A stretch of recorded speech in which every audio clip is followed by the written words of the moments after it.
Hey guys, today we're working on a 2011 Nissan Sentra. It's the Spec V model, and we're having an issue with the oil pressure light coming on sporadically and also the gauge just kind of going all over the place and seeming to have no bearing on the actual running of the engine. So I think it's just the sensor. Hopefully it is. So we're gonna pull it out and replace it. It's a very easy and quick repair. I'm also gonna do an oil change at the same time. It's all right there, so you might as well do it while you're down there. And that way our sensor has nice clean oil to get started on.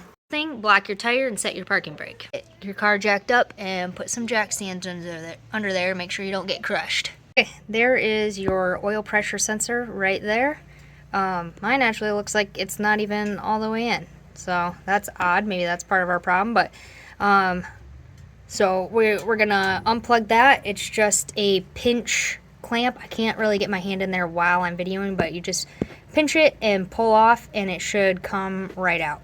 First thing I'm gonna do is drain the oil. So we got our plug right here that we're gonna undo and let the oil drain out. From our oil drain, come over here to the passenger side and there's your oil filter. You might have to pull some clips out. Mine have already been pulled out, I believe, so you might have a couple clips here that you need to pop out to get a little more accessibility here and then get your oil filter out.